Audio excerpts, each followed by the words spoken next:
My name is Peter Shampoo. I guess I'm a map maker of sorts.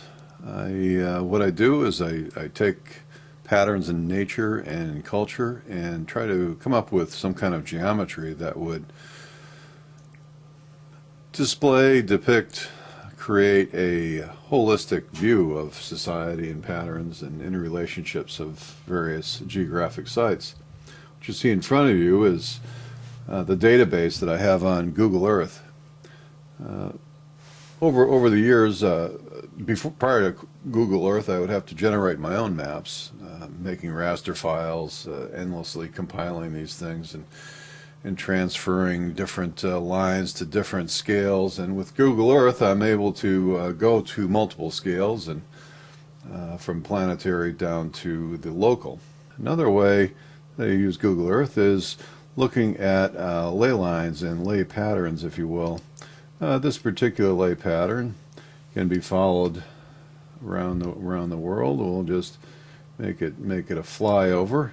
It's very much fun thing for me to do here.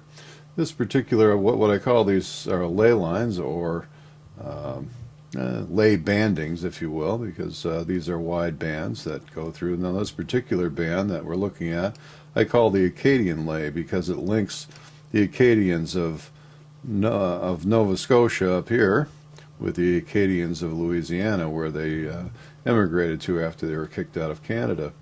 Along this line, you'll see how Washington, D.C., Philadelphia, and New York City, you can zoom right in and have a look at things here, are all in this alignment, this pattern. Boston. This is a very distinctive ley line that we see. But a very cool feature of Google Earth is the ability to fly through the air with the greatest of ease.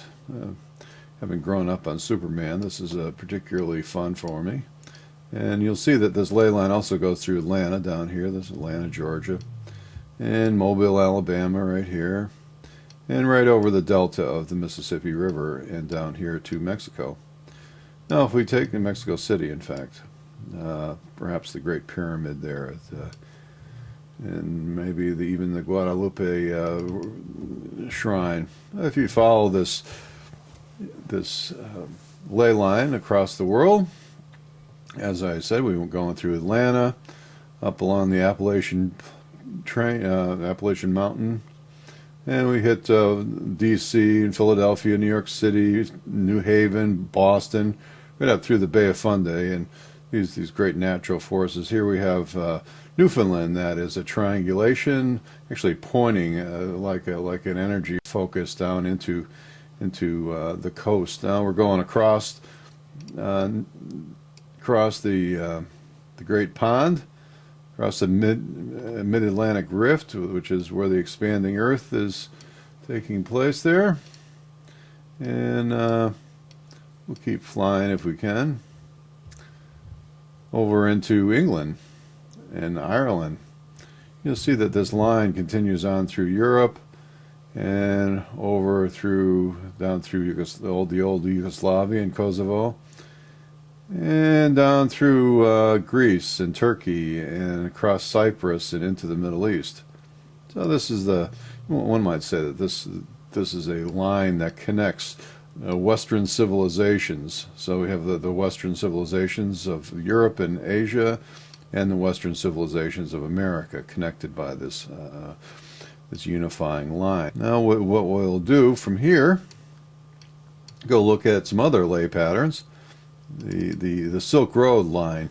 Now we're going to go look at the Silk Road ley. This is of particular importance to us right now because the Silk Road,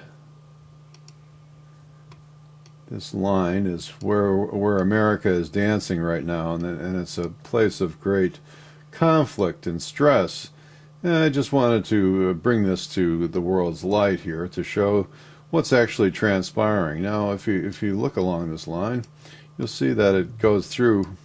Well, let's zoom in a little bit. Google Earth you're able to go right down to nearly street level.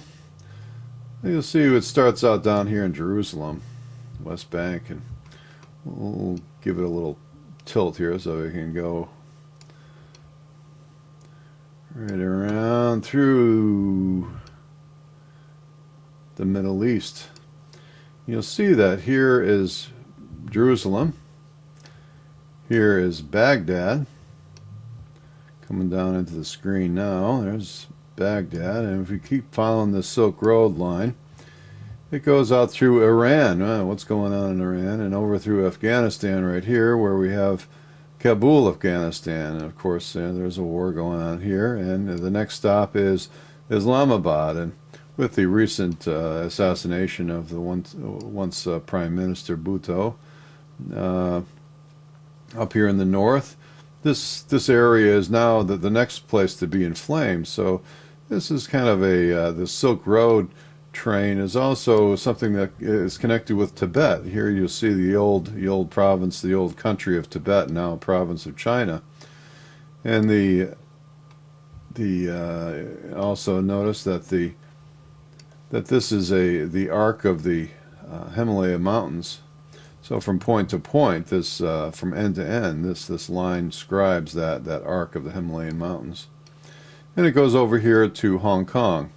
So we have all these disputed territories that are along this line here, and it's showing how war is expanding across the Eurasian continent, and how perhaps by the United States and Israel inflaming this region in Baghdad and these various places is actually leading to some greater conflict in Eurasia, perhaps over this the issue of Tibet, or perhaps over an issue with over here in Hong Kong. So that's an interesting line, and I wanted to share, and it's beautifully illustrated on Google Earth. Another one that's is the proverbial line in the sand.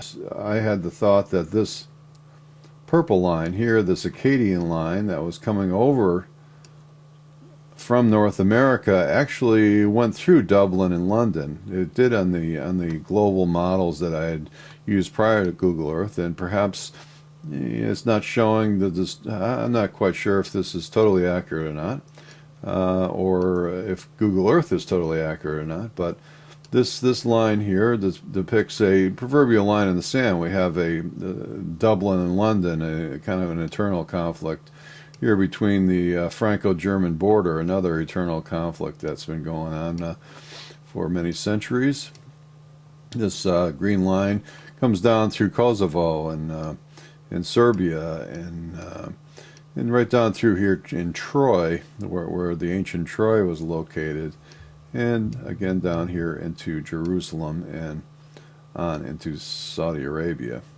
So this is how I use Google Earth, and I find it to be very informative. And another piece of all this is I can see this used as an educational tool where students can input historic stories and have a georeference library. For instance, this was something that back in the 90s I had suggested and to GIS and companies like Esri, and they were quite excited about it, but of course I was not I was not computer savvy enough to do that. I just had the great idea. And here we are zooming back home again to North America. So throughout North America there's a lot of other ley lines that I've described, as I indicated here. In the grand scheme of things, there's a real lot of action going on in the earth, and just wanted to share that with you briefly. Thank you, and enjoy using Google Earth, and I look forward to using it more in the future. Thanks. That's Pete Shampoo.